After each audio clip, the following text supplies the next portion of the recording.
काय आहे आणि प्लांट ग्रोथ अँड डेव्हलपमेंटमध्ये दोन प्रोसेस आहे, that is the growth and differentiation. या संदर्भात जरा एक्सप्लेन केलेलं आहे. आज आपण हे ग्रोथ कसं मेजरमेंट करायचं, म्हणजे त्याचे मोजमाप कसं करायचं, ग्रोथ किती वाढलेलं आहे, एका दिवसात किती वाढलेलं आहे, किंवा ग्रोथ रेट म्हणजे कसं ते ग्रोथ होतात प्लांटमध्ये, ते कसं आपण मेजर करणार आहे, त्याचं माप कसं घेणार आहे, या संदर्भात आपण शॉर्टमध्ये बघणार आहे. Okay, so growth in cellular लेवलमध्ये आपण जर बघितलंय, सेलमध्ये ग्रोथ जर बघितलं आपण, फॉर एक्झाम्पल हे सेल, हा सेल डिवाइड होतो. ठीक आहे, suppose this is the one of the cell, plant cell. We are talking about a plant cell. So this cell undergoing the multiplication झाल्यानंतर तिथं दोन सेल तयार होतो. हे दोन सेल तयार होत असताना ते लहान दिसणार आपल्याला. ओके, साईज लहान असणार आहे. नंतर काय होणार आहे, हे जे ग्रोथ होणार आहे, तर ग्रोथ झाल्यानंतर it become the same size of the mother cell सारखं होणार आहे. याला आपण ग्रोथ म्हणतोय ना. सरी, हा ग्रोथ मध्ये नेमकं कशाचे ग्रोथ झालेलं आहे, हे ग्रोथ त्यामध्ये असलेले प्रोटोप्लाझमचे ग्रोथ झालेलं आहे. सरी, इथं प्रोटोप्लाझम आहे. Protoplasm, this protoplasm is divides into two group. तर थोडं निम्म प्रोटोप्लाझम याच्यामध्ये जाणार आहे, हाफ प्रोटोप्लाझम यामध्ये जाणार आहे, आणि हाफ प्रोटोप्लाझम यामध्ये जाणार आहे.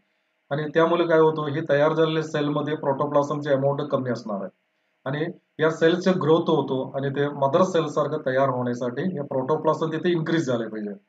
So increasing the protoplasm. So growth means here increasing the protoplasm आहे. प्रोटोप्लाझमचे अमाऊंट वाढले, म्हणून त्याचे ग्रोथ झालेलं आहे, इन्क्रीज इन प्रोटोप्लाझम. पण इन्क्रीज इन प्रोटोप्लाझम, पण हे किती प्रोटोप्लाझम वाढलेलं आहे एखाद्या सेलमध्ये, हे मेजरमेंट करणे हे अवघड आहे. किती प्रोटोप्लाझम वाढले, सेल आपल्याला माहिती आहे, सेल इतकं बारीक आहे, मायक्रोस्कोप अल्ट्रा मायक्रोस्कोप मध्ये दिसतात, मायक्रोस्कोप मध्ये दिसतात, आणि ह्या सेलमध्ये पुढे प्रोटोप्लाझम किती वाढलेलं आहे हे बघणे हे फार अवघड आहे. हे आपण सहज किंवा एक सिंपल मेथड वापरून आपण काही ते बघू शकत नाही. त्यामुळे आपण दुसरं काहीतरी पद्धत वापरायला पाहिजे, सेल ग्रोथ कसं किती झालेलं आहे. तर हे अदर मेथड म्हणजे काय काय आपण ते पद्धत वापरणार आहे, या संदर्भात आपण शॉर्ट मध्ये बघायचं. तर त्यातलं एक त्याचं फ्रेश वेट, या सेलला त्याचे फ्रेश वेट आपण बघू शकतो. फ्रेश वेट बघत असताना ते सेलचं फ्रेश वेट बघायचं नाही. तर फ्रेश वेट कशाचे बघायचं, फॉर एक्झाम्पल एक प्लांट आहे, this plant is a very small plant, असं एक प्लांट आहे, बारीक काही लीफ वर त्यामध्ये असते, आणि हा प्लांटचे ग्रोथ इतकं झालेलं आहे, मोठं झालेलं आहे. तर ह्याचं ग्रोथ किती झालेलं आहे हे बघण्यासाठी आपण ते प्रोटोप्लाझमचं मोजमाप करत बसले ते शक्य होणार नाही. किती प्रोटोप्लाझम वाढलेलं आहे हे आपल्याला शक्य होणार नाही, पण त्याचे फ्रेश वेट आपण काढू शकतो. फॉर एक्झाम्पल या प्लांटचे फ्रेश वेट किती आहे. फ्रेश वेट म्हणजे काय आहे, हे प्लांट बाजूला काढायचे, मातीमधून उकरून काढायचं, आणि त्याचे माती सगळं ते झाडून टाकायचं, आणि त्यानंतर त्याचे वेट आपण एक एक हे मेजरमेंट करायचं. एखादं इक्विपमेंट वापरून आपण त्याचे मेजरमेंट आपण घेऊ शकतो. इलेक्ट्रॉनिक बॅलन्स वापरून त्याचे मेजरमेंट घ्यायचे. सपोज त्याचे मेजरमेंट एक 100 ग्राम आहे, तर 100 ग्राम, आणि एक वीक किंवा ते 5 दिवसानंतर 5 डेज नंतर त्याचे वेट किती वाढलेलं आहे ते बघायचं. हे पण आपण हे प्लांट उकरून काढायचं मातीमधून, आणि त्यानंतर सेम प्लांट आहे, प्लांट सेम आहे, आणि त्यानंतर त्याचे वेट किती वाढलेलं आहे, एक इलेक्ट्रॉनिक मशीन वापरून त्याचं वेट बघायचं. सपोज त्याचे वेट नियर अबाउट 500 ग्राम झालेला आहे, म्हणजे अर्धा किलो झालेला आहे, 500 किलोग्राम झालेला आहे. तर त्याचे ग्रोथ किती झाले, 400 ग्राम त्याचे ग्रोथ झालेला आहे. तर असं फ्रेश वेट, त्याला म्हणतो आपण फ्रेश वेट बघून इन्क्रीज किती झालेलं आहे हे तपासून बघणे. ओके, सो फ्रेश वेट आपण एक पद्धत वापरू शकते.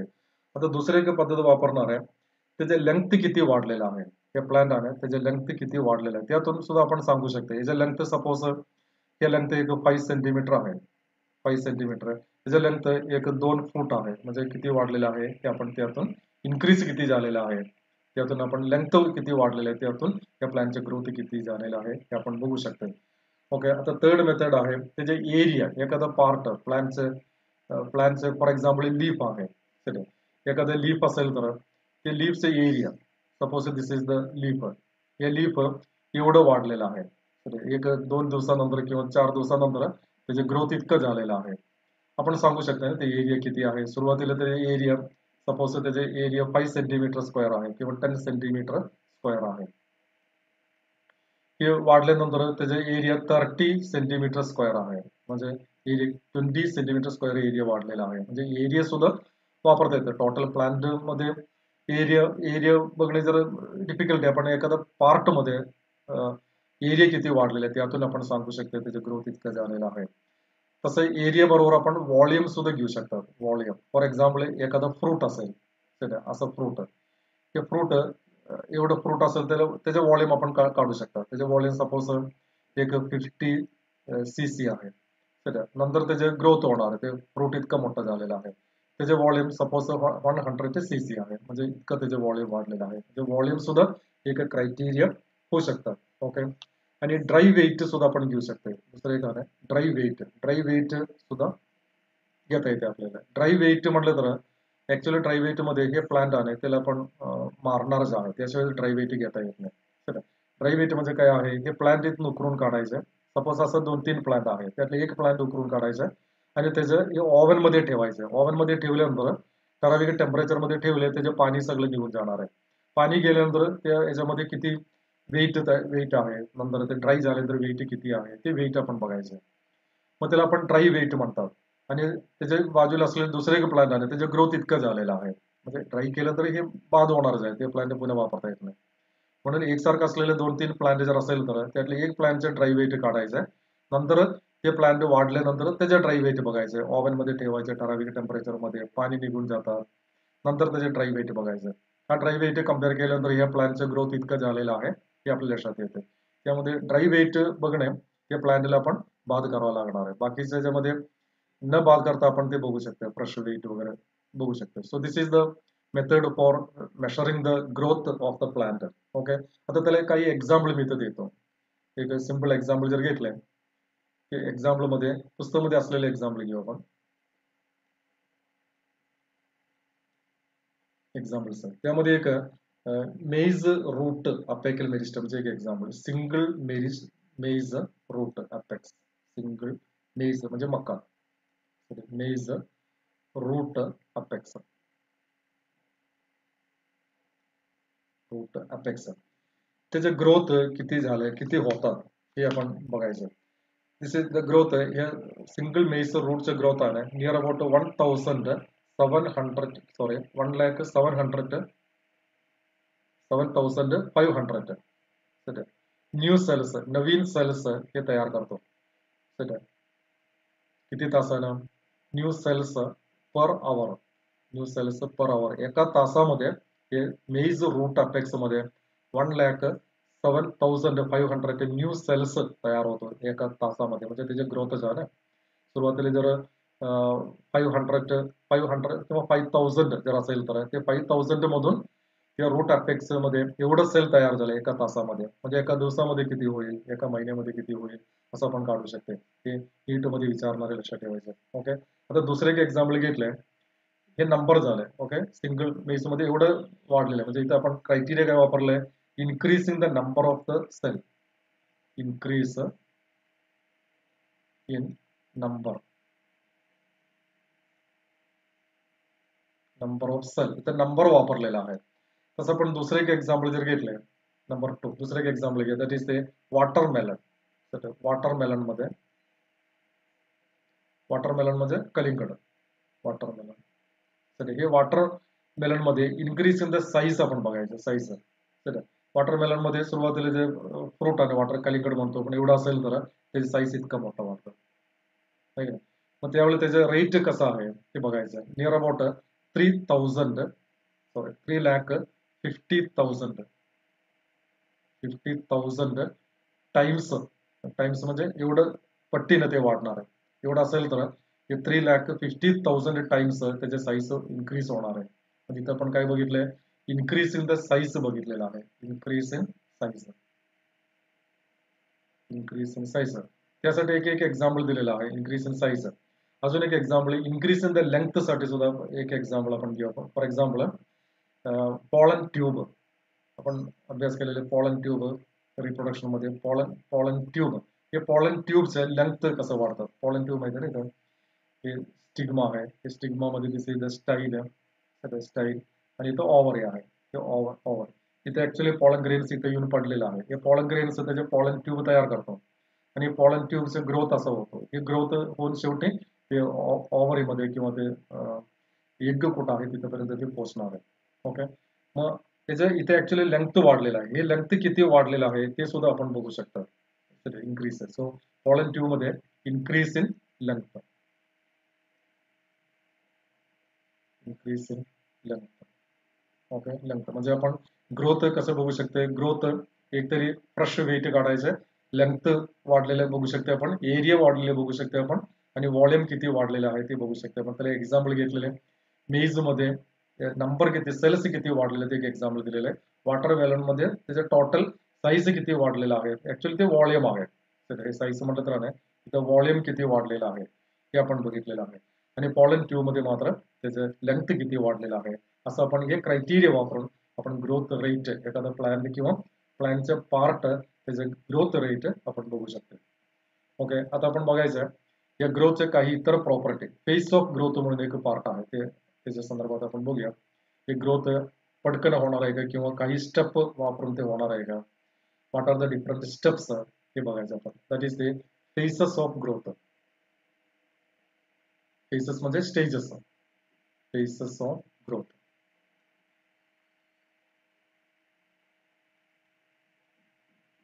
फेसेस ऑफ ग्रोथ बघू आपण. फेसेस ऑफ ग्रोथ मध्ये एखादा प्लांट ग्रोथ होत असताना काय काय डिफरंट स्टेजेस आहेत. That is a faces of growth. The period of growth can be divides into 3 faces. तर प्लांट मध्ये ग्रोथ फेस, ग्रोथ पीरियड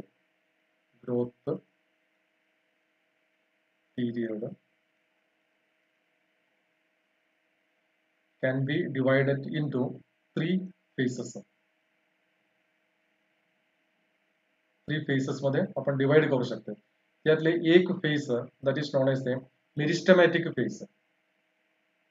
हे सगळं आपण अभ्यास केलेलाच आहे आणि थोडं त्याचा सराव करतो. मेरिस्टेमॅटिक फेज. आणि दुसरा एक फेज आहे that is known as the elongation phase.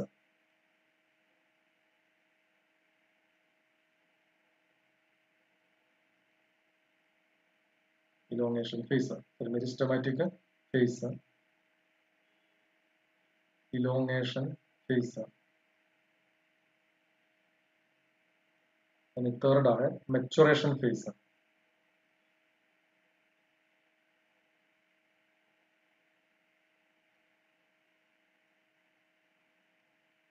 Okay, हे प्रत्येक फेज संदर्भात आपण शॉर्ट मध्ये बघायचं. आधी आपण बघायचं मेरिस्टेमॅटिक फेज. मेरिस्टेमॅटिक फेज.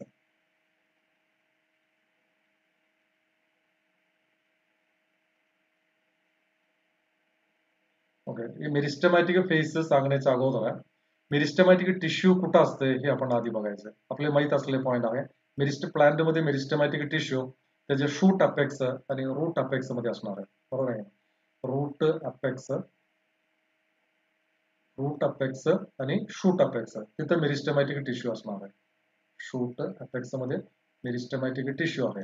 आता मेरिस्टेमॅटिक टिश्यू मध्ये ग्रोथ कसं होतं. Region represent actually the root apex आणि शूट अपेक्स मध्ये असलेले मेरिस्टेमॅटिक सेल हे कंटिन्युअसली डिवाइड होणारे सेल आहे. हे आपल्याला माहित असल्यामुळे ना, कंटिन्युअसली मेरिस्टेमॅटिक असल्यामुळे ते कंटिन्युअसली डिवाइड होणारे सेल तिथं असणार आहे. Divide, continuously divides. ओके, आणि तिथं असलेले सेल आपण जर बघितले त्यामध्ये रिच प्रोटोप्लाझम तिथे दिसणार. भरपूर त्यामध्ये प्रोटोप्लाझम, रिच प्रोटोप्लाझम. म्हणजे मेरिस्टेमॅटिक सेलचं कॅरेक्टर आहे प्रोटोप्लाझम. भरपूर प्रोटोप्लाझम त्यामध्ये दिसणार आहे. रिच प्रोटोप्लाझम त्यामध्ये असणार आहे. आणि त्यामध्ये न्यूक्लियस बघितले, कॉन्स्पिक्युअस लार्ज न्यूक्लियस दिसणार त्यामध्ये. Conspicuous large nucleus, large nucleus size मोठा असणार आहे. आणि अजून एक कॅरेक्टर बघितलंय, नो इंटरसेल्युलर स्पेस. त्या सेलच्या मध्ये आहे इंटरसेल्युलर स्पेस नसणार आहे. Intercellular space,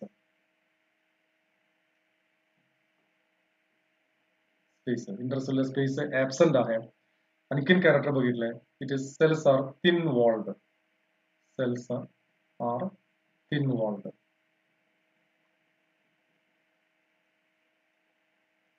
Why the cells are thin walled? Because secondary thickening, secondary cell wall is not formed. Secondary cell wall absent आहे. Secondary cell wall. Secondary cell wall absent आहे. So what is the secondary cell wall म्हणजे त्यासाठी एक example मी घेतो. That is the एक sale. Suppose this is the meristematic cell. ह्या मेरिस्टेमॅटिक cell मध्ये protoplasm भरपूर आहे. So this is the meristematic sale.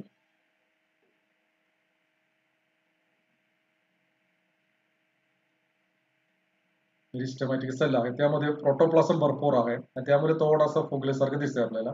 आणि न्यूक्लियस इतर सेलपेक्षा जरा कॉन्स्पिक्युअस आहे, लार्ज न्यूक्लियस त्यामध्ये दिसणार आहे. आणि हे सेल वॉल आहे, cell wall is made up of the cellulose. Cellulose. Okay. त्यामध्ये सेकंडरी सेल वॉल म्हटलं तर त्यामध्ये pectin, pectin is absent. Pectin, lignin हे सगळे सेकंडरी सेल वॉल आहे. लिग्निन हे ऍबसेंट आहे. That is absent. This is called a secondary cell wall. Absent, हे ऍबसेंट आहे. त्यामुळे cell wall is very thin. Why cell wall is very thin? कारण म्हणजे पेक्टिन आणि लिग्निन ऍबसेंट आहे. पण सेल वॉल थिन मध्ये का ठेवले? Because the cell is continuously dividing. जर पेक्टिन आणि लिग्निन वगैरे असेल तर ते सेल डिवाइडिंगला थोडा वेळ लागतो. तर त्यामुळे ते सेल डिवाइडिंगला अडथळा निर्माण होणार आहे. त्यामुळे ते सेकंडरी सेल वॉल तयार होत नाही. त्यामध्ये ते प्रायमरी सेल वॉल मध्ये ठेवतो. हे तयार डिवाइड होऊन तिथून परमनंट सेल तयार होतो. त्यावेळी ते पेक्टिन आणि लिग्निन तिथे तयार होणार आहे. सेल डिव्हिजनला ते मदत करतो. आणि इंटरसेल्युलर सेल वॉल पण, इंटरसेल्युलर मटेरियल्स किंवा दोन सेलच्या मध्ये स्पेस पण नसणार आहे. स्पेस नसणार म्हणजे बघा दुसरं एक आहे ते एकदम असं लागून ते असणार आहे. इंटरसेल्युलर स्पेस आहे, इट्स नियर अबाउट ऍबसेंट आहे. ओके. कारण हे कंटिन्युअसली डिवाइडिंग होतो आणि त्याचे प्रोटोप्लाझम भरपूर आहे, थोडा फुगल्यासारखं दिसतंय, त्यामुळे इंटरसेल्युलर स्पेस तिथे ऍबसेंट आहे. So that is the peculiarity of the cell that is present in the meristematic region. अजून एक व्हेरी इम्पॉर्टंट पॉइंट आहे, दॅट इज ते दोन सेलच्या मध्ये प्लास्मोडेस्माटा म्हणून एक थिन फायबर लाईक स्ट्रक्चर असतं. प्लास्मोडेस्माटा, हे प्लास्मोडेस्माटा तिथे भरपूर असणार आहे. प्लास्मोडेस्माटा.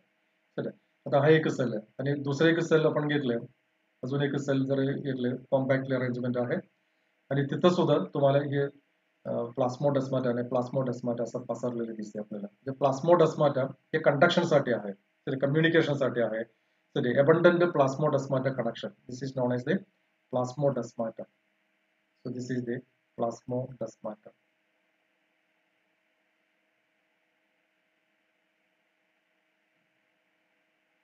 प्लास्मोडेस्माटा, हे प्लास्मोडेस्माटा तिथे भरपूर असणार, पूर्णपणे असं पसरलं असतं कंडक्शनसाठी. So that is the meristematic phase. असं सेल तयार होणं त्याला आपण मेरिस्टेमॅटिक फेस म्हणतो आपण. आता हे कधी असणार आहे? एक बी आपण ते मातीमध्ये टाकले तर प्लिम्यूल तयार होतो. हे आपण आपल्याला माहिती आहे, रॅडिकल तयार होतो. या रॅडिकल मध्ये इथं अपेकल मेरिस्टम असणार आहे. Okay. This is the apical meristem. Plumule, apical meristem. तसं इथं रूट अपेकल मेरिस्टम, हे सुद्धा अपेकल मेरिस्टम आहे. दोन्ही ठिकाणी अपेकल मेरिस्टम, रूट अपेकल मेरिस्टम आणि शूट अपेकल मेरिस्टम तिथं असणार आहे. तर त्यामध्ये असलेल्या सेलच्या प्रॉपर्टी इथं सांगितलं आपण. कंटिन्युअसली डिवाइड होणार आहे, भरपूर प्रोटोप्लाझम असणार आहे, लार्ज न्यूक्लियस असणार आहे, इंटरसेल्युलर स्पेस ऍबसेंट आहे, सेल वॉल व्हेरी थिन आहे आणि secondary cell wall is absent. To prevent ते सेकंडरी सेल वॉल एक अडथळा असते आणि ते नको म्हणून ते काढून टाकलेलं आहे. ठीक आहे. असं सेल्स, आता हे सेल डिवाइड होणार आहे. सेल डिवाइड झाल्यानंतर तिथून ते इलोंगेशन होणार आहे. म्हणजे सेकंड स्टेज नंबर 2, हे फर्स्ट स्टेज मेरिस्टेमॅटिक रिजन फेज. आता number 2 second phase, that is the elongation phase म्हणतो आपण. Elongation phase. What is actually elongation phase? Elongation phase मध्ये, इलोंगेशन फेज, हा इलोंगेशन फेज मध्ये काय होतो? नवीन तयार झालेले सेल आहे त्या सेलचे लेंथ वाढणार आहे. सपोज हे मेरिस्टेमॅटिक सेल आहे. Okay. So this is the meristematic cell. हा मेरिस्टेमॅटिक सेल डिवाइड झाले. डिवाइड झाल्यानंतर दोन सेल तयार झाले. ओके. आता हा दोन सेल आहे, दोन सेल कुठं जाणार आहे? जर रूट मध्ये असेल तर हे सेल त्याच्या आतल्या वरच्या बाजूला जाणार आहे, पुढे जाणार नाही ना. आणि हे अपेकल मेरिस्टेम शूट मध्ये असेल तर ते खाली येणार आहे. ओके. जे सेल डिवाइड होतो, डिवाइड झाल्यानंतर दोन सेल प्रत्येक याच्यामधून 2 सेल तयार होतो. आता हे 2 सेलचं लेंथ वाढणार आहे. कसं त्याचे ग्रोथ होतो? लेंथ असं वाढणार आहे. तर असं त्याचे लेंथ वाढणार आहे, म्हणून त्याला इलोंगेशन म्हणतात. असं सर्व सेल्स जर लेंथ जर वाढले, त्याचे गिर्त वाढण्याऐवजी म्हणजे असं आडवं पसरण्याऐवजी त्याचे लेंथ आहे ते असं वाढत नाही, असं आडवं पसरत नाही, हे लेंथ असं वाढतात. असं लेंथ वाढत असल्यामुळे टोटल टोटल रूटचं लेंथ वाढणार आहे आणि टोटल शूटचं लेंथ पण वाढणार आहे. म्हणजे शूटचं लेंथ वाढले पाहिजे आणि रूटचं लेंथ वाढायला पाहिजे, स्टेमचं लेंथ वाढायला पाहिजे. त्यासाठी काय झाले पाहिजे? हे मेरिस्टेमॅटिक सेल मधून जे सेल तयार होतो ते सेलचं लेंथ वाढायला पाहिजे आणि ब्रेडथ वाढून चालत नाही. असं सर्व सेलचे लेंथ वाढत असल्यामुळे काय होतो? या स्टेमचे लेंथ वाढणार आहे आणि रूटचं लेंथ वाढणार आहे. That phase is known as what is it is known as a elongation phase. हा इलोंगेशन फेज मध्ये इलोंगेशन जे सेल इलोंगेट होत असताना त्यामध्ये काही चेंजेस होते, सेलमध्ये काही चेंजेस होणार आहे. काही चेंजेस त्यामध्ये लार्ज व्हॅक्यूल तयार होतो. लार्ज व्हॅक्यूल प्लांट सेल आहे ना, प्लांट सेल असल्यामुळे व्हॅक्यूल तर असणारच आहे. लार्ज व्हॅक्यूल फॉर्मेशन त्यामध्ये फॉर्मेशन लार्ज व्हॅक्यूल फॉर्मेशन तिथं होणारच आहे. आणि सेल एनलार्ज होतो, टोटली सेल एनलार्ज होणार आहे. पण एनलार्ज होत असताना त्याचे लेंथ उभं असं लेंथ वाढणार आहे, आडवं वाढत नाही. Enlarge new cell wall deposit त्यामध्ये पुन्हा काय होतो? नवीन सेल वॉल डिपॉझिट होतो. नवीन सेल वॉल म्हणजे काय आहे? Cell wall deposit. नवीन सेल वॉल म्हणजे लिग्निन आणि पेक्टिन हे डिपॉझिट होणार आहे. डिपॉझिट नवीन सेल वॉल डिपॉझिशन होणार आहे आणि असं चेंजेस झाले हे सेल्स पुन्हा इलोंगेशन झाले, व्हॅक्यूल तयार झाले, नवीन वॉल डिपॉझिट झाले आणि नंतर हे पुन्हा पुढच्या स्टेज मध्ये जाणार आहे. That is known as the maturation region. Okay, अजून एक पॉईंट मला सांगायचं आहे. हे सेल्स आहे हा सेल तिथं गेल्यानंतर पेरिक्लिनल डिव्हिजन होणार आहे. पेरिक्लिनल इलोंगेशन झाल्यानंतरचा प्रश्न आहे periclinal division. Periclinal division. So what is the periclinal division? असं एक सेल आहे. हे सेल कसं डिवाइड होणार आहे? असं उभं डिवाइड होणार, असं डिवाइड होणार आहे. हे सेल असं आडवं डिवाइड झालं ना, असं असं डिवाइड झालंय. इथं सेल उभं डिवाइड होणार आहे. असं उभं डिवाइड झालंय. एक सेल साईज मोठा असणार आहे आणि एक सेल साईज लहान असणार आहे. असं डिवाइड होतं. असं डिवाइड झालं पुन्हा त्याचं ग्रोथ होणार आहे, त्याचं पण ग्रोथ होणार आहे. असं आहे सेल असं डिवाइड होणार, त्याला पेरिक्लिनल डिव्हिजन म्हणायचं आहे. हे इलोंगेशन रिजन मध्ये सेल पेरिक्लिनल पद्धतीने डिवाइड होणार आहे. ओके, आता थर्ड पॉईंट बघायचं, that is the maturation phase. Maturation phase. Maturation phase. हे मॅच्युरेशन फेज मध्ये मॅच्युरेशन फेज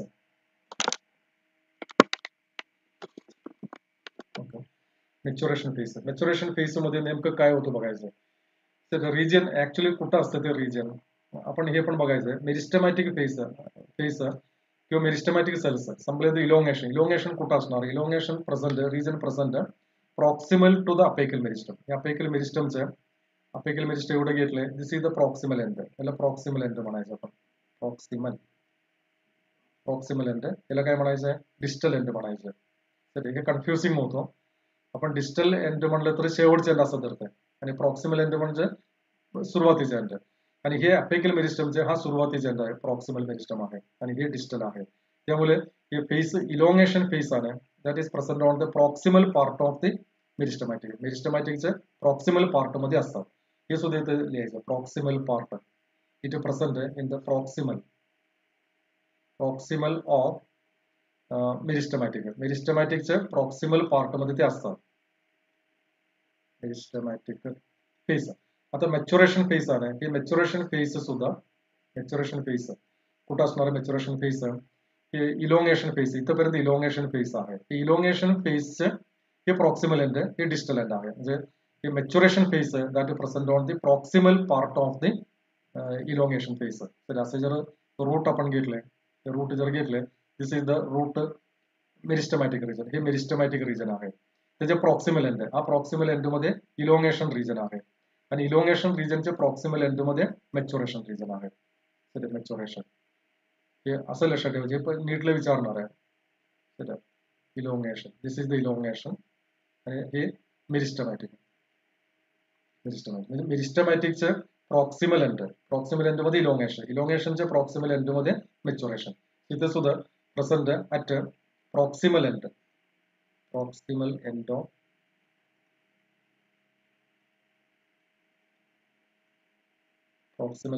elongation region.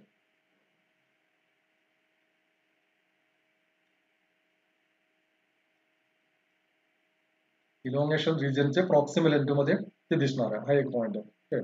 दुसरं त्यामध्ये सेल मॅच्युअर झालेला आहे आता मॅक्सिमम साईज ते मॅच्युरेशन फेज मध्ये ते मॅक्सिमम साईज मध्ये पोहोचणार आहे. त्याच्या पलीकडे ते ग्रोथ नसणार आहे. मॅक्सिमम साईज मध्ये ते पोहोचणार आहे. त्याच्या पलीकडे ते ग्रोथ होऊ शकत नाही. त्यानंतर पुढे डिवाइड होणार आहे. सर असं. आणि सेल वॉल त्याच्या सेल वॉल बघितलंय it is very thick. Cell wall just opposite meristematic. Cell wall is very thick. Cell wall thick असणार आहे. Why thick? Because secondary cell wall formation completed. Secondary cell wall formed म्हणजे pectin lignin हे सगळं तिथं तयार झालं असतं आणि त्याचं थिकनेस इतकं वाढलेलं आहे. वाय? बिकॉज हे पुन्हा डिवाइड होत नाही. मॅच्युरेशन झाल्यानंतर पुढे ते डिवाइड होणार नाही म्हणून त्याला मॅच्युरेशन फेज म्हटलेलं आहे. आणि protoplasm modification number of the modification protoplasm मध्ये मोडिफिकेशन दिसते आपल्याला. ओके आता नंबर जर दिले 1 2 3 4 आता फिफ्थ पॉइंट मी इथे लिहितो. फिफ्थ पॉइंट आहे प्रोटोप्लाझम मोडिफिकेशन. प्रोटोप्लाझम मोडिफिकेशन म्हणजे काय आहे?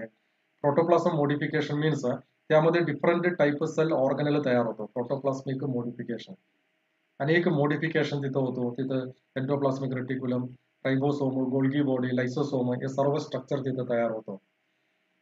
So that is a maximum number of cells प्लांटमध्ये maximum number of the cells maturation cell मध्ये असणार आहे. Maximum number of cell is in the maturation phase मध्ये असणार आहे. जर आपण बघितलंय इथे एक 10% धरायचं आहे, इथे एक 30% धरायचं आहे आणि राहिलेले किती 60% याच्यामध्ये असणार आहे. मॅच्युरेशन फेज मध्ये असणार सर्वात जास्त सेल असणार आहे. So this is the different phase of the growth phase. याला आपण ग्रोथ फेज म्हणायचं. ओके हे ग्रोथ फेज आपण जर एखादा डायग्राम जर काढले तर डायग्राम कसं दिसते मी दाखवतो. इथं ते ग्राफ काढायचं नाही पण ऍक्च्युली ग्रोथ फेज आपण जर बघितलं असं ग्राफ जर काढले this is the Y axis, X axis, इथं टाइम घ्यायचा टाइम, इथं ग्रोथ घ्यायचं आपण. ग्रोथ जर घेतले सुरुवातीचे ग्रोथ काही नसणार आहे त्यामुळे ग्रोथ इथून सुरू करायचं. हे 0 आहे इथून सुरू करायचं. हे ग्रोथ हे सेल डिवाइड व्हायला डिवाइड होण्यासाठी थोडा वेळ लागतो त्यामुळे ते ग्रोथ नाही म्हणायचं किंवा स्लोली आहे. डिवाइड झाले पुन्हा ते सेल इलोंगेशनचे सुरू होतो. हे डिवाइड झालेलं आहे एवढं. इलोंगेशन मध्ये त्याचे लेंथ इतकं जास्त झालेलं दिसते आपल्याला आणि त्यानंतर ते पुन्हा ते फ्लॅक्टिव्ह फेज मध्ये येतो. म्हणजे असं फेज आहे हे मेरिस्टेमॅटिक फेज आहे. सेल डिवाइड व्हायला लागले मेरिस्टेमॅटिक फेज. हा मेरिस्टेमॅटिक फेज संपले इथं काय येणार आहे? इथं इलोंगेशन फेज येणार आहे. दिस इज द इलोंगेशन फेज. आणि नंतर हे मॅच्युरेशन फेज आहे. मॅच्युरेशन फेज म्हणजे ते मॅच्युअर झालेलं आहे आणि त्यानंतर त्याचे ग्रोथ मल्टिप्लिकेशन होणार नाही. असं एक ग्राफ आपण काढू शकता. सध्या आता त्यानंतर आपण अभ्यास करणार आहे हे सेल डिवाइड होतो. आपण म्हटलंय ना मेरिस्टेमॅटिक सेल डिवाइड होते. डिवाइड झाल्यानंतर प्रत्येक सेल इलोंगेट होणार आहे नंतर ते मॅच्युअर मध्ये येणार आहे. ठीक आहे असं हे मेरिस्टेमॅटिक सेल्स डिवाइड होण्याची पद्धत दोन आहे. दोन पद्धतीने ते डिवाइड होणार आहे. So what are the different method of the division of this meristematic cell. म्हणजे सेल डिव्हिजनचे मेथड आपण बघणार आहे. What are the different method of the cell division. कळलं तुम्हाला? मेरिस्टेमॅटिक सेल मध्ये सेल डिवाइड होणार आहे. डिवाइड झाल्यानंतर इलोंगेट होणार आहे. इलोंगेट झाल्यानंतर मॅच्युअर होणार आहे. आता ह्या पॉइंट आपण बघायचं आहे. सेल डिव्हिजन हे सेल डिवाइड होण्याचं पद्धत मेथड काय काय मेथड मध्ये सेल डिवाइड होतो ते बघायचं. Okay cell division mitosis meiosis वर इथं काही मिक्सिंग करायचं नाही. इथं मायटोसिस असतं मिओसिस आपण सांगत नाही. सेल डिव्हिजनचं मेथड सेल डिव्हिजन हा सेल डिव्हिजन दोन पद्धतीने सेल डिवाइड होणार आहे. तर इन्क्रीजिंग द ग्रोथ आपण ऍक्च्युअली त्याच्या हेडिंग घेऊ आपण ग्रोथ रेट असं हेडिंग घ्यायचं. ग्रोथ रेट त्यामध्ये ते अभ्यास करणार आहे. ग्रोथ रेट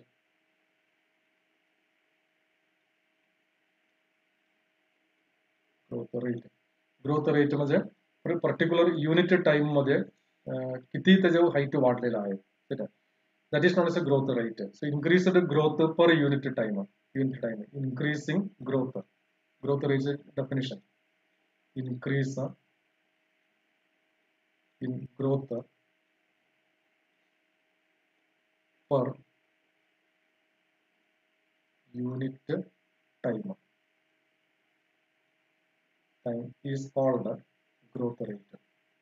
तर त्याला आपण ग्रोथ रेट म्हणायचं. म्हणजे एका मिनिटामध्ये किती ग्रोथ होणार आहे, एका दिवसामध्ये ग्रोथ किती होणार आहे, त्याला आपण ग्रोथ रेट म्हणतो आपण. So increase in growth per unit time is called growth rate. आणि आपण बघितले एखादा प्लांट किंवा एखादा ऑर्गॅनिझम किंवा the part of the organism can produce more cells in different ways. म्हणजे इन्क्रीज होण्यासाठी काय पाहिजे, मोर सेल्स तयार व्हायला पाहिजे.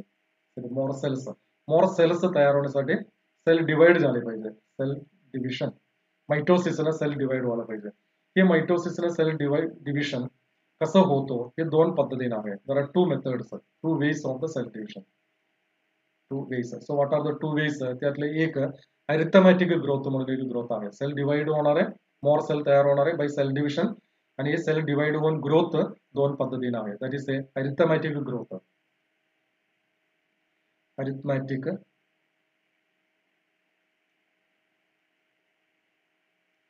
ग्रोथ. अरिथमॅटिक ग्रोथ एक वन टाइप ग्रोथ, त्याला आपण अरिथमॅटिक ग्रोथ म्हणतात. आणि दुसरे एक टाइप ग्रोथ आहे that is known as the geometric growth.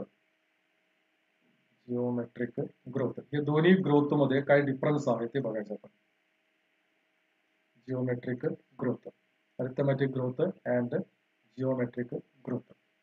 आता बघूया आपण अरिथमॅटिक ग्रोथ आणि जिओमेट्रिक ग्रोथ काय आहे. आधी आपण अरिथमॅटिक ग्रोथ बघायचं.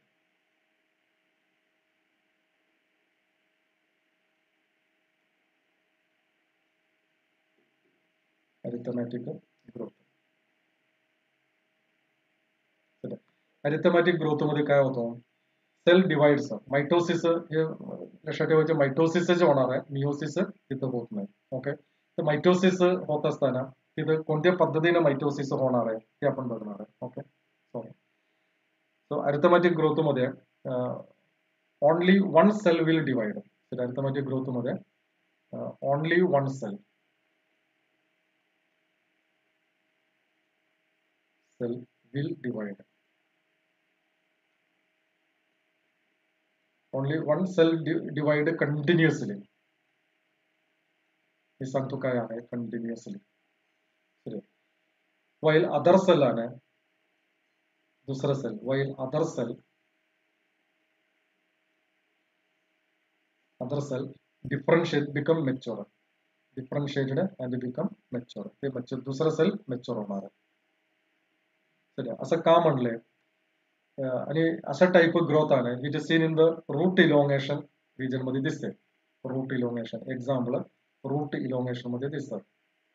रूट इलॉंगेशन म्हणजे क्लिअर दिसते आपल्याला रूट इलॉंगेशन. इतर पार्ट मध्ये पण असते नाही असं नाही. रूट इलॉंगेशन काय म्हटलं मी, only one cell divide continuously while other cell become mature. त्याला एक एक्झाम्पल मी देतो. सपोज हा एक सेल आहे. दिस इज द वन सेल. हा सेल डिवाइड होणार आहे. ओके. हा सेल डिवाइड झाला तर किती सेल तयार होणार आहे, दोन सेल तयार होणार आहे. दिस आर द टू सेल्स. आता त्यामध्ये एक सेलने डिवाइड होणार आहे, एक सेल डिवाइड होत नाही. तर सपोज हा सेल हे डिवाइड होणार आहे, आणि हा सेल काय होणार आहे, हे डिवाइड होत नाही. हा सेल काय होणार, ते मॅच्युअर होणार आहे, हे ग्रोथ होणार आहे आणि ते मॅच्युअर होणार आहे. ठीक आहे. आता त्यानंतर काय होणार आहे, हे दोन पैकी एक सेल हे डिवाइड होणार आहे, हा डिवाइड होणार आहे आणि हा सेल डिवाइड होत नाही, हे आहे तसं राहणार आहे, मॅच्युअर होणार आहे. ओके. प्रत्येक वेळा. आणि हा सेल मॅच्युअर झालेलेच आहे, हे सेल डिवाइड होणार नाही ना, त्यामुळे असं दाखवायचं आपण डिवाइड होणार नाही. ओके. आता पुढे काय होणार आहे, त्यातले एक सेल हे डिवाइड होणार आहे, हा डिवाइड झालाय आणि हा सेल त्यातले एक दुसरा सेल आहे हे डिवाइड होत नाही, हे आहे तसं राहतो. आणि हे सेल पण डिवाइड होणार, ते ऑलरेडी मॅच्युरिटीकडे गेलेला आहे, हे सेल डिवाइड होणार नाही आणि हा सुद्धा डिवाइड होणार नाही. आता असं प्रत्येक वेळेला 2 मध्ये 1 डिवाइड होणार आहे. आता ह्याच्यामध्ये हे डिवाइड होणार आहे, हे डिवाइड झाले, इथं 2 सेल तयार झाले. ओके, आणि हा सेल काय होणार आहे, डिवाइड होणार नाही, हे डिवाइड होणार नाही. ठीक आहे, असं जर होत असेल तर this type of the growth is known as what is that is known as the arithmetic growth. असं होणार arithmetic growth. So this is the arithmetic growth. प्रत्येक वेळेस सेल डिवाइड होतो आणि त्यातले एक सेल डिवाइड होत नाही, एक सेल डिवाइड होणार आहे. असं जर प्लांटचं ग्रोथ होत असेल तर त्याला आपण काय म्हणायचं, अरिथमॅटिक ग्रोथ म्हणायचं. हे रूट इलॉंगेशन मध्ये हे दिसते आपल्याला. हे जर एक ग्राफ आपण जर काढलंय, असं एक ग्राफ काढायचं, ग्रोथचं एक ग्राफ जर काढलंय, ग्रोथ मध्ये या ग्राफ मध्ये इथं टाइम येणार आहे, दिस इज द टाइम. इथं काय येणार आहे, इथं height of the plant, the height of the plant, height of plant, इथं प्लांटचं हाईट येणार आहे, प्लांटचं हाईट. या एक्स वाय ऍक्सिस मध्ये आपण हाईट घ्यायचं आणि एक्स ऍक्सिस मध्ये आपण टाइम घ्यायचं. असं एक ग्राफ तुम्ही काढलंय, सुरुवातीला ग्रोथ नसणार जाणं, नंतर असं प्लॉट आपल्याला मिळणार आहे. आपण ग्रोथ बघायचं रोज किंवा 1-2 दिवसानं वगैरे बघायचं. त्यावेळेला तुम्हाला तिथे एक ग्राफ मिळणार आहे, हे ग्राफ हे पॉइंट सगळं पण जोडायचं. असं जोडल्यानंतर एक ग्राफ मिळणार, असं लिनियर ग्राफ आपल्याला इथं मिळणार आहे, linear graph. This type of the graph increasing the length, linear growth. इथे लिनियर ग्रोथ झालेला आहे, सरळ कंटिन्युअसली ग्रोथ होतो, linear growth.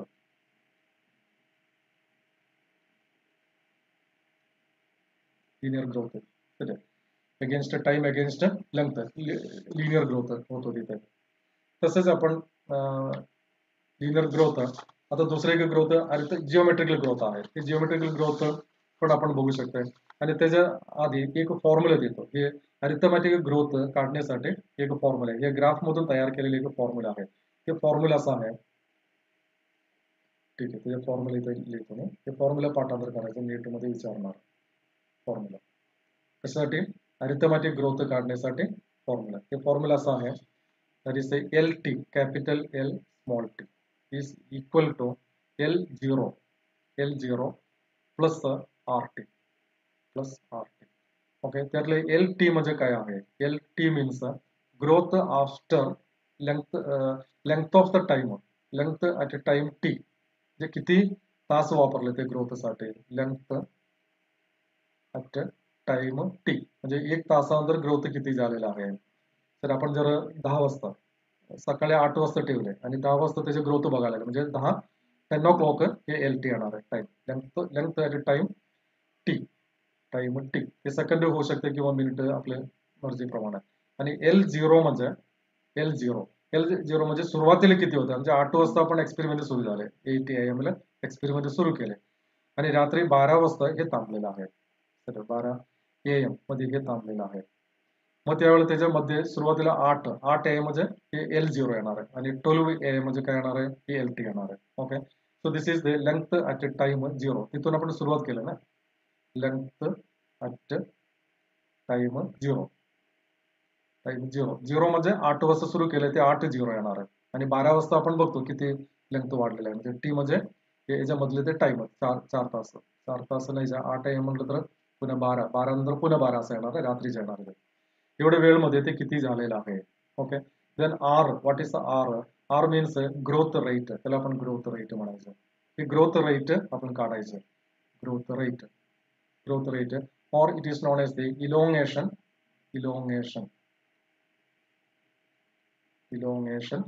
per unit time, elongation per unit time. ठीक आहे, हे पाठांतर करून टाकायचं. हे आपले काही प्रश्न न्यूमरिकल क्वेश्चन्स वर काही विचारणार नाही, पण त्याचे फॉर्म्युला काय आहे ते विचारणार. त्यावेळेला LT equal to L0 plus RT हे फॉर्म्युला सांगता आले पाहिजे, आणि त्यामध्ये LT काय आहे, R काय आहे, असं पण प्रश्न नीट वर विचारतात. So that is same arithmetic growth. आपण बघायचंय जिओमेट्रिक ग्रोथ कसं होतं बघायचं, geometric growth.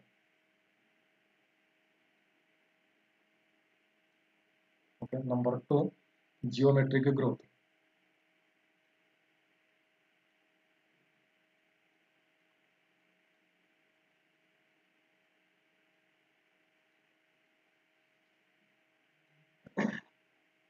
Geometric growth. Geometric growth मध्ये काय होतं, इथं सेल डिवाइड होणारच आहे, काय प्रश्नच नाही. सेल कंटिन्युअसली डिवाइड होणार आहे, कसं डिवाइड होणार आहे त्याच्यामध्ये फरक आहे. तर इथं ऍक्च्युली बोथ डॉटर सेल्स तयार झालेले दोन्ही सेल्स आहे, बोथ डॉटर सेल्स अरिथमेटिक मधून difference, daughter cells will divide, cells will divide, दोन्ही सेल डिवाइड होणार आहे. मियोटिक मायटोटिक पद्धतीने ते डिवाइड होणार आहे. आता त्याचं डायग्राम काढल्यानंतर कसं असतंय, सपोज हा एक सेल आहे, ओके, हे सेल डिवाइड होणार आहे. डिवाइड झाल्यानंतर दोन सेल मिळाले, ओके, दोन सेल, ओके. आता हे दोन सेल मधून दोन्ही सेल्स डिवाइड होणार आहे. तर हा सेल डिवाइड होणार आहे आणि हा सेल सुद्धा डिवाइड होणार आहे. हा सेल डिवाइड झाले तिथे दोन होणार आहे, बरोबर आहे. आणि सेकंड सेल ऑल्सो डिवाइड, यातून दोन तयार होणार आहे.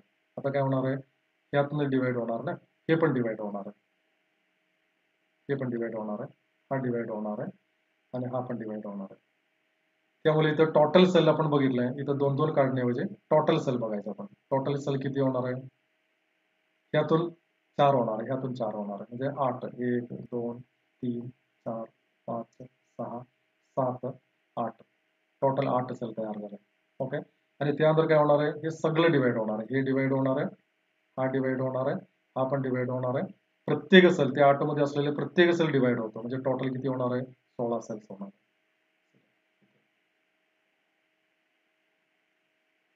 16, 1 2 3 4 5 6 7 8 9 10 11 12 13 14 15 16, ठीक आहे. त्याच्या संख्या आपण 16 आहे समजायचं, म्हणजे डायग्राम त्या पद्धतीने काढायचं. सो इथं 8 सेल तयार झाले, इथं 16 सेल तयार झाले, इथं 4 सेल तयार झाले, इथं 2 1 मधून 2 2 मधून असं स्क्वेअर पद्धतीने ते जाणार पुढे.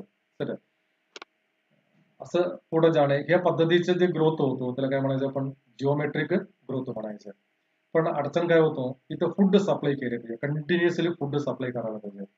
जर फूड सप्लाय, न्यूट्रिएंट सप्लाय जर लिमिट झाले त्याचं ग्रोथ स्लो होणार, स्लो डाऊन होणार आहे. म्हणजे काय गरज आहे, ते nutrient must be supplied continuously. Nutrient हे एक न्यूट्रिएंट सप्लाय कंटिन्युअसली नसेल तर सेल डिवाइड होत नाही ना, सप्लाय कंटिन्युअसली नसेल तर डिवाइड होणार नाही, डिव्हिजन थांबणार आहे. So due to the limited supply, supply limited जर असेल तर leading to the stationary phase मध्ये ते जाणार आहे. सप्लाय जर कंटिन्युअसली सप्लाय केले त्याचे ग्रोथ, आपण असं ग्राफ काढलो होतं ना, ते ग्राफ मध्ये कंटिन्युअसली फूड सप्लाय केलं ते ग्रोथ होत राहणार आहे. आणि जर न्यूट्रिएंट सप्लाय कमी झाले ते ग्रोथ काय होणार आहे, असं येणार आहे, फूड कमी पडत असल्यामुळे. त्यामुळे this type of the growth it is showing S shaped growth. जे फूड नेचरमध्ये फूड कोण सप्लाय करणार नाही ना, फूड आहे त्यावेळेला ते ग्रोथ होणार आहे. नेचरमध्ये फूड कमी झाले, सगळं वापरलेलं आहे, फूड कमी झालेलं आहे आणि पुन्हा या फेज मध्ये म्हणजे प्लॅक्टिव फेज मध्ये, स्टेशनरी फेज मध्ये येणार आहे आणि त्याच्या कर्व एस शेप मध्ये किंवा त्याचे सिग्मा शेप असं म्हणतो आपण, असं शेप मध्ये ते येणार आहे. तर एक्सपोनेन्शियल फेज. आता त्याचे डायग्राम जर काढलाय, एक ग्राफ जर काढायचा आपण, असं ग्राफ मगाशी आपण ग्राफ काढले तसं, हे एक्स ऍक्सिस, वाय ऍक्सिस, तिथं increasing the length, size, weight किंवा हाईट, वेट बघा नसेल तर साईज किती वाढलेला आहे, हाईट किती वाढलेलं आहे, सगळं घेऊ शकतो आपण साईज. इथं टाइम घ्यायचं, टाइम असं जर घेतलंय, असं जर घेतलंय, इथं आपण सुरुवातीला काही नसणार आहे आणि ग्रोथ इथं प्लॉटिंग करा तुम्ही, असं प्लॉट आपल्याला मिळणार आहे, एक एक एक एक डॉट असं मिळणार आहे. नंतर ते वाढलेले दिसते आपल्याला, स्थायिक असं झालेलं दिसते. हे जरा प्लॉटिंग केले, ते डॉट सगळं जोडायचं आणि त्यावेळेला आपल्याला असं एक ग्राफ मिळणार आहे. ते ग्राफ मध्ये आपल्याला दिसतंय सुरुवातीचं फार स्लो आहे दिस फेस, आणि इथं स्पीड एकदम वाढलेला आहे, पण एकदम स्लो सुद्धा म्हणता येत नाही, ते स्थायिक झालेलं आहे. So this face it is known as the lag face. त्याला काय म्हणायचं, लॅग फेस म्हणायचं. लॅग म्हणजे स्लो, लॅग फेस. आणि पुन्हा एकदा स्पीड न वाढलेलं, that is known as the log face, LOG, log face. or it is known as the exponential phase. n square पद्धतीने वाढणार आहे म्हणून त्याला एक्सपोनेन्शियल फेज म्हणलेलं आहे, एक्सपोनेन्शियल फेज. आणि इथं स्थायिक झालेला आहे, that is known as the stationary phase. Stationary म्हणजे स्टॉप केलेलं, stationary phase. Stationary phase, it is also known as or it is known as the plateau phase. Plateau phase, त्याला plateau phase पण म्हणतात. चला, असं त्याचे ग्रोथ होणार आहे. ओके, आता इथं सुद्धा आपण एक फॉर्म्युला अप्लाय करू शकतोय. ते फॉर्म्युला मी सांगतो काय आहे. Formula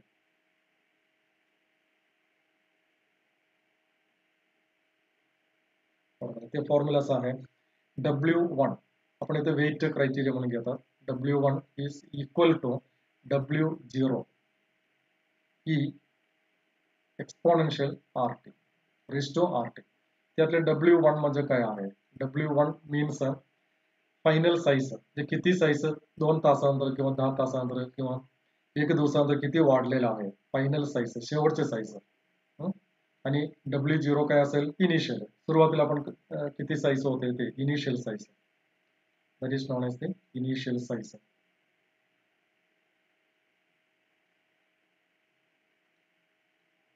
initial size. आता ई आणि आर टी बघायचं आपण. आर आर आपल्याला माहिती आहे, that is a rate of growth, growth rate आहे, ग्रोथ रेट. आणि टी म्हणजे टाइम, टाइम. आणि E means base of natural growth. E म्हणजे base of natural growth.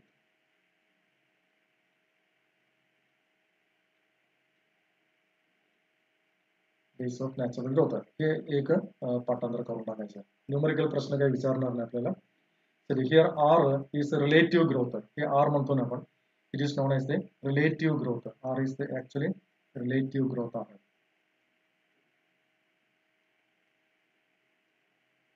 Relative growth. It is also measures of ability of the plant to produce a new plant material. हे R आहे ना, नवीन plant material, नवीन cell तयार करण्याची क्षमता आहे, हे आर म्हटलं तर. म्हणून it is referred as the efficiency index. It is also known as the efficiency index. Efficiency index कशामुळे एफिशियन्सी इंडेक्स म्हणलेलं आहे? हे आर म्हणजे नवीन मटेरियल, प्लांट मटेरियल तयार करण्याची क्षमता. So it is known as the efficiency index. and W1 ആണ്. ഇത് W1 is depending on, so it depends on, W1 depends on W0 depends on W0. तर कशामुळे असं म्हणलेलं आहे? सुरुवातीला एवढं साईज असेल तर आणि एवढं साईज वाढलेलं आहे, आणि याच्या साईज सुरुवातीच्या साईज जर एवढं असेल तर याच्या हाईट इतकं वाढलेलं आहे. म्हणजे हे रिलेटिव्ह आहे, म्हणून त्याला रिलेटिव्ह ग्रोथ म्हणतो आपण. आणि W1, W म्हणजे शेवटचं आहे, it is depending on the W0. This is the W0, W1. हे लहान असेल तर एवढं ग्रोथ होतं, हे मोठं असेल तर त्या पद्धतीने ते लेंथ वाढणार आहे. Okay, so it is depending on the length of, सुरुवातीची लेंथ काय आहे. त्यासाठी एनसीईआरटी मध्ये एक डायग्राम दिलेला आहे. हे डायग्राम आपण हे दोन्ही एक्सप्लेन करण्यासाठी, म्हणजे अरिथमॅटिक ग्रोथ आणि हे arithmetic growth and geometric growth हे दाखवण्यासाठी एक डायग्राम दिलेला आहे. तिथं एक जायगोट घेतलं आपण. दिस इज द जायगोट. ओके, हा zygote, so this is the zygote. हे जायगोटचे सुरुवातीचे डिव्हिजन आहे. जायगोट सुरुवातीचे डिव्हिजन ते ऍक्च्युली अरिथमॅटिक ग्रोथ आहे. अरिथमॅटिक ग्रोथ म्हणजे हे दोन होणार आहे. आपण अभ्यास केलेला आहे, व्हर्टिकली असं डिवाइड होतो. त्यानंतर काय होणार आहे? व्हर्टिकली जे आहे right angles to this one, पुन्हा काय होणार आहे? आडवं होणार आहे. तर असं डिव्हिजन म्हणजे प्रत्येक वेळेला दोन होतो, प्रत्येक सेल डिवाइड होतो. प्रत्येक सेल डिवाइड होत असेल तर त्याला काय म्हणायचं? जिओमेट्रिक ग्रोथ म्हणायला पाहिजे ना, नॉट अर्थमॅटिक आहे, जिओमेट्रिक ग्रोथ असं डिवाइड होतो. आणि शेवटी त्यामध्ये अनेक सेल असलेले एक स्ट्रक्चर तयार होतं, अनेक सेल असलेलं. त्यासाठी असं एनसीईआरटी मध्ये दाखवलेलं आहे. आणि त्याच्या आत डॉट मारून असं एक दाखवलं, म्हणजे त्याच्या आत पण सेल आहे, इतका सेल वाढलेला आहे.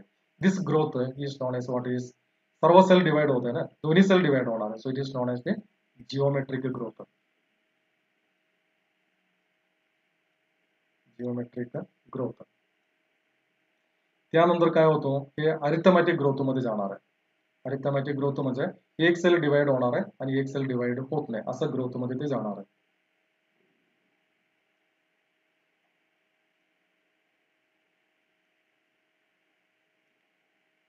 ठीक आहे. तिथं बघा सेल केपेबल ऑफ डिव्हिजन. इथं जे डार्क मध्ये दाखवलं नाही, तिथं या कलर मध्ये मी दाखवतो, हे डिवाइड होणार आहे, सेल डिवाइड होणार आहे, हे कंटिन्युअसली डिवाइड होणार आहे. असं दाखवलं आणि पुन्हा हे खाली येणार, त्याच्यामध्ये सुद्धा डिवाइडिंग होतं, असं डिवाइड होतं. त्यामध्ये इथे जे डार्क मध्ये दाखवले किंवा कलर मध्ये दाखवले, that is same cell capable of division, cell capable of division, division. आणि ते बाजूला दाखवलेलं आहे हा सेल आहे ना, it is not able to divide, म्हणजे त्यातून मॅच्युअर सेल तयार होणार आहे. Cell cell lost capacity of division,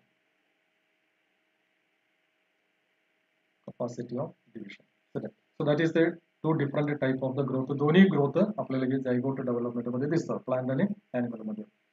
तर त्या नेक्स्ट लेक्चर मध्ये okay, this is zygote. Zygote divides bye geometric growth, आणि त्यानंतर त्यामध्ये काही सेल्स परमनंट सेलकडे जाणार आहे, त्यामुळे त्याला सेल लॉस्ट कपॅसिटी डिव्हिजन म्हणायचं, आणि काही सेल्स ते केपेबल डिव्हिजन मेरिस्टमॅटिक म्हणजे अपेक्युलर मेरिस्टम आणि root apical meristem, shoot apical meristem. Okay, आता नेक्स्ट लेक्चर मध्ये आपण ऍब्सोल्यूट ग्रोथ आणि रिलेटिव्ह ग्रोथ म्हणून एक कन्सेप्ट आहे, ते कन्सेप्ट आपण शॉर्ट मध्ये बघणार आहे. Okay, thank you.